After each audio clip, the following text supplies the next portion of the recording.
entrepreneurs are wired a certain way.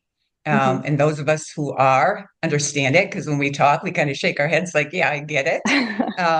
So I think there's an inherent thing in us that just keeps us digging our heels back and you keep showing up and you keep showing up. What really inspired you, Tracy, to pursue modeling at this age in life? I did it because I thought, just like you said, what a great example to show other women that it doesn't matter what age you are. Um,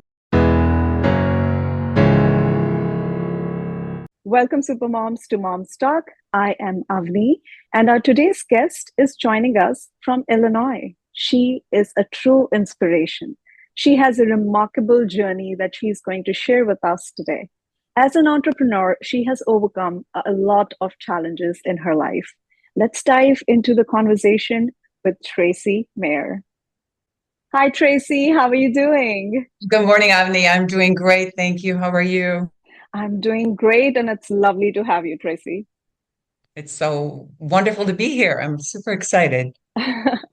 All right, Tracy, let's start up. I know that you've had this successful business that you've been running for quite many years now. And, being an entrepreneur, it brings along a lot of challenges, a lot of ups and downs. You had a very well successful, established business, and you had to reestablish it again a few years back. How was that journey like, Tracy? And how do you think it continues to guide you today? I think entrepreneurs are wired a certain way. Hmm. And those of us who are understand it because when we talk, we kind of shake our heads like, yeah, I get it. So I think there's an inherent thing in us that just keeps us digging our heels back and you keep showing up and you keep showing up. I think at my core, that's just how I'm built in all parts of my life. Hmm. But you're right. I've hit the highs and I've hit the lows. But I also think it's really important to always be really mindful of what makes your heart sing. Like Hmm. for me, it's that intersection of purpose, and also being able to carve out the time, to pause. But I would ask myself throughout all the years and all the ups and downs, do I still get excited in the morning when I get up and I start Hmm. working, which I don't even consider it to be work? Does it still make my heart beat fast when I do the designing? Does it still make my heart beat fast when I talk about my business? And if the answer is yes, then that was always my sign that it's not time to, hang it up yet. And I kind Hmm. of like challenges. I've always been a risk taker. So Hmm. I kind of like challenges. I mean, not too many stacked together, but I think as women, well, not necessarily as women, but particularly as women, when we deal with and face adversity and we're able to get through it and we add Hmm. another tool to our tool belt, you kind of get to that point too, where then you're like, I got this, because Hmm. I've Hmm. already been there. And when the next roadblock comes, you can kind of say to yourself as time goes on, I've already dealt with something similar to that before Hmm. and I got through it. So I can Hmm. do it again. So I think that the confidence grows over the years, in particular, the more that you face the obstacles and overcome them. Hmm. I hear the resilience when you talk about your business, Tracy. You have your own brand, your jewelry brand, Tracy Mayers, named after you. Um, how was it like? When was that point in your life that you thought that this is Actually the time I happened. want to do My it? my ex-husband is from South India. And my very first trip there, I had the opportunity to watch the silversmiths making jewelry by hand, and I was so mesmerized. I always had a creative brain. I don't really know. I think it's just how I landed on this earth. Um, and so that was really the impetus behind my journey down that road. I knew we were just newly married, but in the back of my mind, at the end of that trip, I thought, I'm not exactly sure what I will do, but I know I'm going to do something in this space. So that's Hmm. what planted the seed.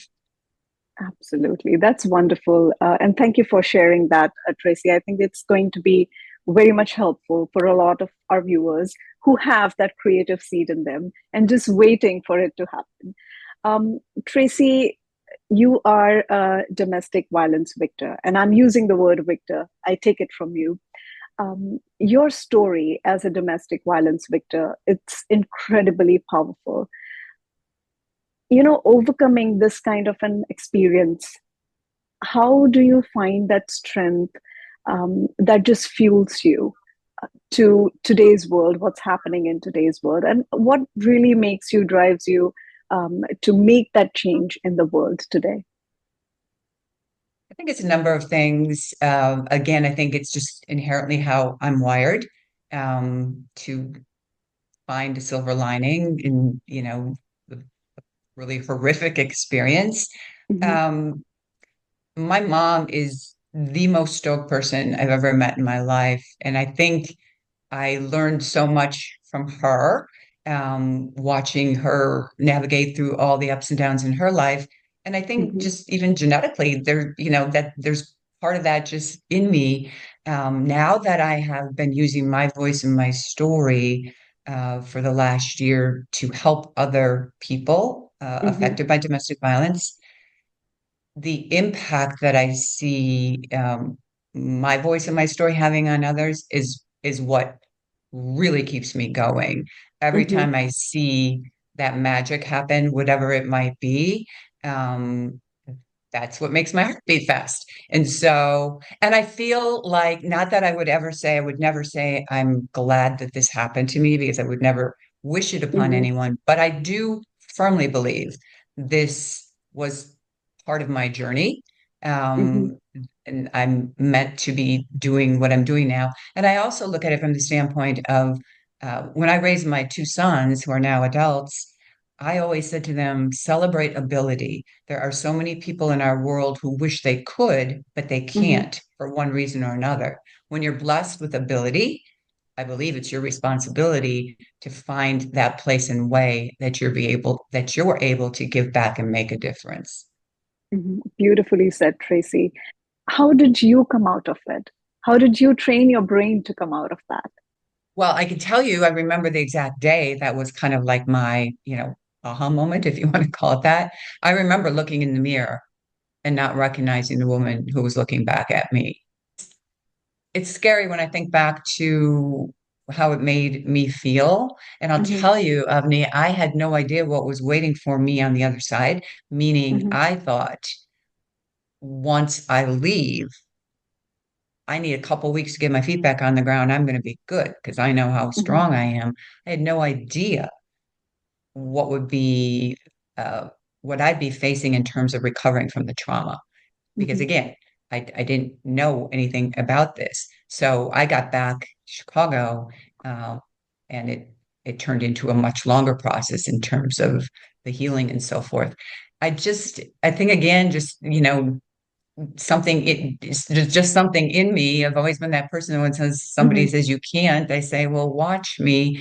But I will say, um, when that happened, and that day that I looked at myself, it scared me. It's the only time in my life I ever questioned if I had the tools in my tool belt to get out of Hmm. it, or to get where I needed to be. It's the only time I've ever questioned that. And that really scared me. But I also know my strength. And I thought, if that took me to Hmm. my knees, what is happening to other women who don't have my strength? So again, I think it kind of circles back to, like, I have to be that one to go first. I have to be that one to show other people the way and to show them that it's possible. It's been 20 months for me, so not that long since I came Hmm. back. Hmm. Um, and it's been a lot of work and a lot of dedication.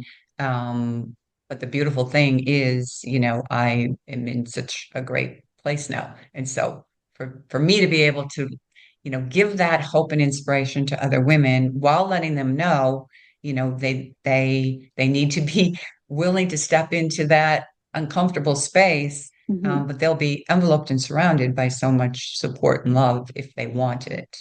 Hmm.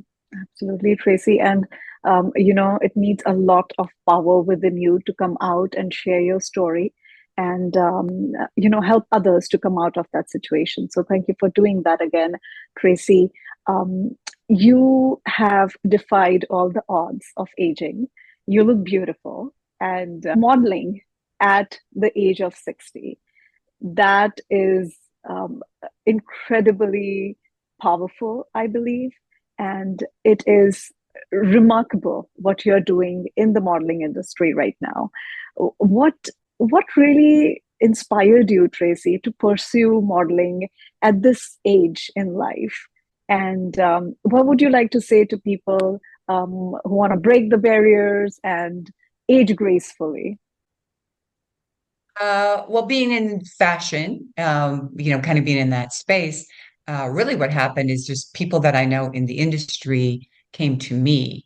Uh, when we started to see the change of with more diversity, uh, different ages of women, all different sizes, shapes, and colors of women, being sought out and embraced. I thought the reason that it was appealing to me, I think I was 58, maybe, and I did it because I thought, just like you said, what a great example to show other women that it doesn't matter what age you are, you can do anything you want, particularly Mhm, now. So for me, it was really I did it more for that reason to show others, like, this is kind of fun and this is kind of cool, and you can do it too, more so than me, because it was a side thing. And as mhm, I became more involved than in the work that I'm doing now, I've had to sideline that simply because I just don't have the flexibility in my schedule.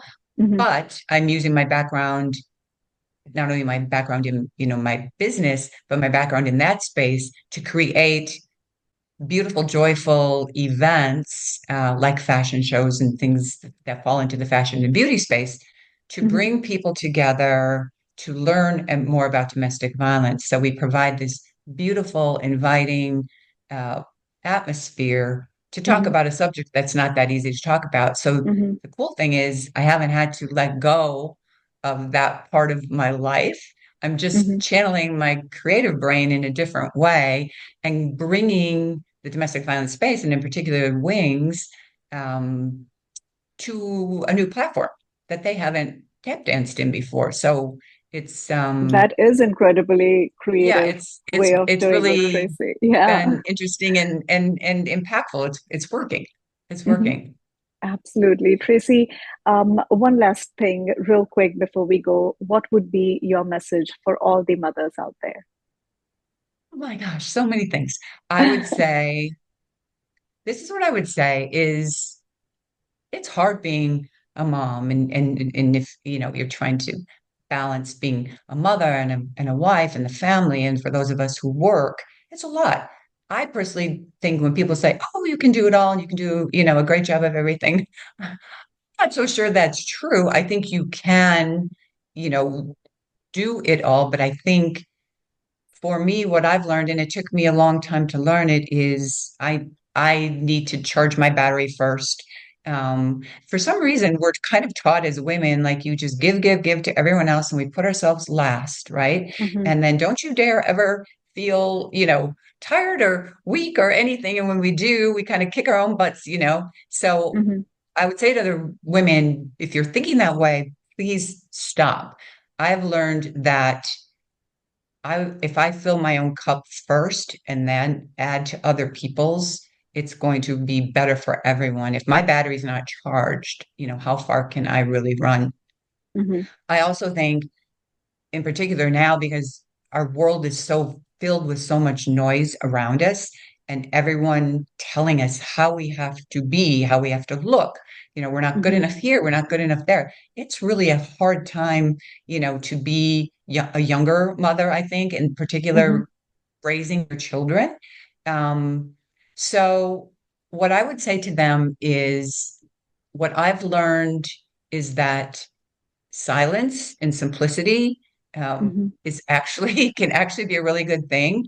To welcome some bit of structure predictable structure into your life, I think we all tend to kind of get in that where the whole FOMO thing, or there's just like so much going Hmm. on. There's this perception of if you're not busy, you're not productive, and that's not true.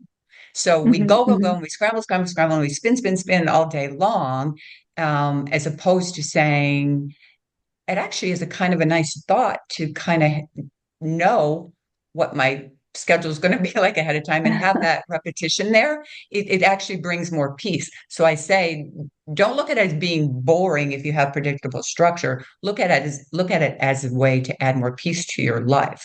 That's And wonderful, Tracy. Yeah.